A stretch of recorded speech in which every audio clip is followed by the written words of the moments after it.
What is it, Arkham? What is it? This is breaking news. Breaking news on WEEI is presented by BetQL. Smarter bets start with BetQL. Download the BetQL app or visit BetQL.com today. Our long national nightmare is over. The Patriots are hiring Alex Van Pelt as their offensive coordinator. Former NFL Cleveland? quarterback and longtime respected assistant, Van Pelt spent the last 4 seasons as the Browns offensive coordinator. Now he fills a big spot on Gerard Mayo's staff in New England. Yes, Alex Van Pelt, your new offensive coordinator. Let me give you the pluses. I don't hate it. Let me give you the pluses. Well, I mean, he got fired by the Browns. It's a curveball. Let me give you the pluses. The plus is he's not a Patriots guy. He's not a Bill guy. He's not a McDaniels guy like Nick Caley. He's not a Patriots guy. That is a plus. That's a legitimate thing that I like. He also won with like 8 billion quarterbacks last year. They won 11 games. He got something out of Flacco. They were winning with Deshaun Watson. I don't know how good they were with DTR. What's his name? Thompson Robinson, the rookie. Dorian, They even won games with P.J. Walker, or at least he started for them. Maybe it's not accurate to say they won. So those are all pluses. The minus, when you watch Cleveland, where you're like, boy, that looks like a modern-day, exciting offense. It was all about the defense. I mean, Flacco threw like 40 times a game when he got in. And, right, they won on defense. And they when they're healthy anyway, and Chubb wasn't healthy all year, but when they're healthy, they're running a lot. I'm sure that certainly changed when Flacco was in there. I'd have to look at how they started the year and what their plan was when they were healthy. I mean, look, it's not Nick Caley. It's not Josh McDaniels. I like that. It's not some guy who's struggled with various quarterbacks. He threw a lot of different quarterbacks at him last year, and they won. I don't love I thought we were going with like a McVay Shanahan guy, so that's the only thing that throws me off. But largely, I'm with you, Arkand. I don't actually hate this. Yeah, I think it wasn't. I didn't even know they were in on him. I don't think they had interviewed him. So I thought was he on the list? I don't think he was. But either way, like he wasn't someone that was being talked about like they were a finalist or they were getting close or anything like that. There was a hyper focus on Caley. There was a lot of chatter about McDaniels. So this kind of seems like it came out of nowhere. But I'll be honest. I like this more than those other choices. I like this better than Caley. I like this better than McDaniels. I like this move. You know, what he did with that offense and all those different quarterbacks, I think is pretty impressive. How many years is he in Cleveland? Good question. Since 2020. Okay, so it wasn't a few years. So let's hang on, but let's take a look at those offenses now. 2020 to this year. Okay. Yeah. So hang on. And again, they fired him. So like the Browns fired him. A playoff team fired him. A team that got to the playoffs, lost to Houston, fired him. Okay. Maybe did they fire him? Mesh well with Watson. Well, what do you mean? Did they fire him? He's not working there. Yeah, well, you said it 4 times. You said it so many times. All right, but I'm just saying they got. But so you're saying they fired him? Wait, how did his role there end? Okay, but I would just like it's not like he's some assistant that's under contract. He got fired. He's not. Oh, he did? Yes, but I'm just. But like that. So you're saying they fired him? Is that not a relevant thing? No, it is relevant. Yeah, they fired him. Relevant. Okay. Then I don't know what you guys are carrying on about. Did he have a terrible year? Was he awful for that? Like, I don't think he was. But like we're trumping out of all the people who got fired, I think he probably deserved the least. Okay, but this is what I'm saying. So what are we missing? That they fired him. We're looking at it going, well, he won with 4 different quarterbacks and they made the playoffs. He got fired. I predict this tells me that if they have a blueprint for who they want to be over the next several years, it looks more like the Browns than anything else. And the Cleveland Browns have never made a bad decision before. No, I'm not talking about like Deshaun Watson. I'm just talking about they're going to lean on their defensive pedigree, okay, and that's where they're strong. He was an offensive coordinator first in 2020, right? Mm-hmm. Okay. In 2020, his offense ranked 14th in points, 16th in yards. In 2021, 20th in points, 18 in yards. In 2022, 18th in points, 14th in yards. In 2023, 10 and 16. That sounds like Bill O'Brien. That sounds like I'm reading Bill O'Brien. I mean, at least he was in the top 10 in points. Bill O'Brien never had a top 10 offense in Houston. I know he was the head coach and play caller, but like he never had one. I feel like I'm reading off the Bill O'Brien stats from a year ago. So he does have way more depth at the quarterback coaching position. He was a quarterbacks coach with the Bengals in 2018, and he was a quarterbacks coach with the Packers before that.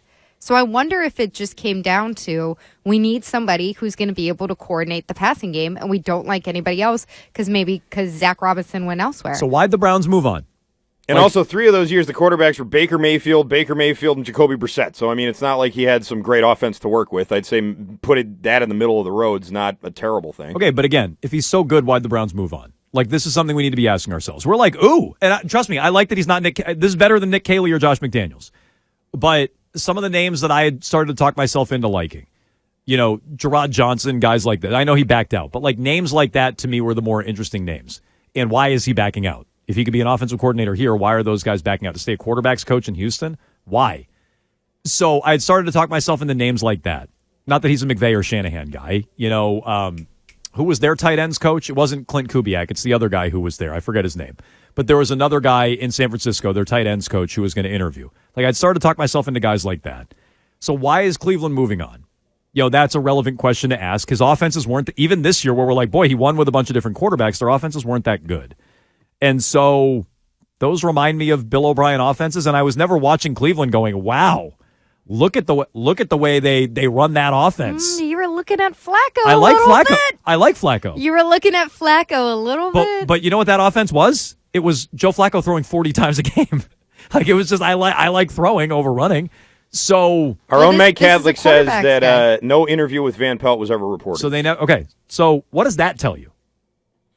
They were on their 6th, 7th, 8th. They had gone down the list and he was available. That's what they didn't interview, and they just said, "All right, you want to come here?" And he said, "Yeah, I got fired, so let's do it." So he wasn't a hot commodity. I mean, listen, it took a while for him to get snapped up. Okay, I thought he'd get hired quicker than this. Okay, so and then I sort of forgot about him. So. Right. You could look at one hand and say, ooh, stealthy hire. No one knew about it. This was their guy. And I'm sure that's how it's going to be spun. What's more likely is what Arkan just said.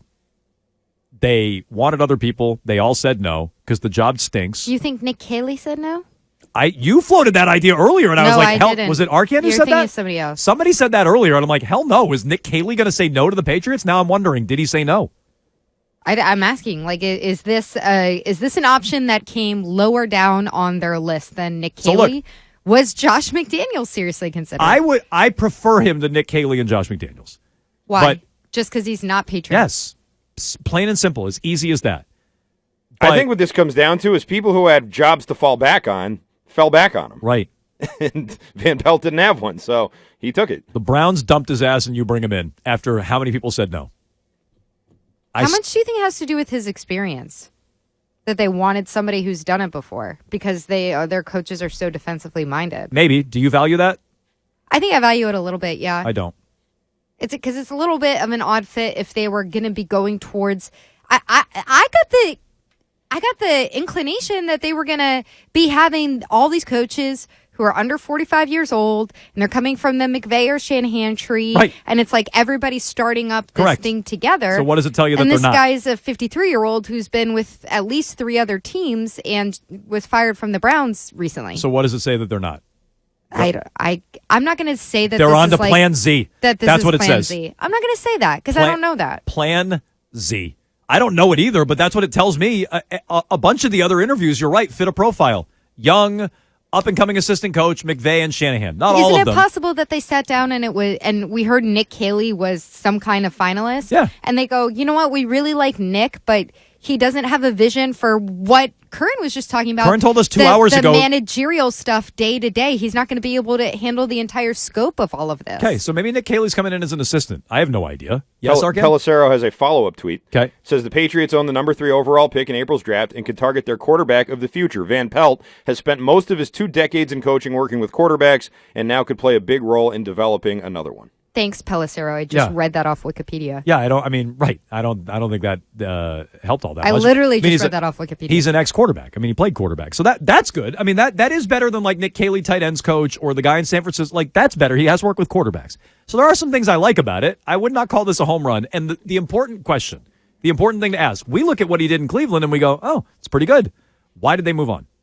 Why were they done with him? Why did they dump him? Do you want me to find out? Yes. Okay, I'll ask her. I would like, boots on the ground. Let's get some answers. Maybe Andy's heard something. I know some peeps.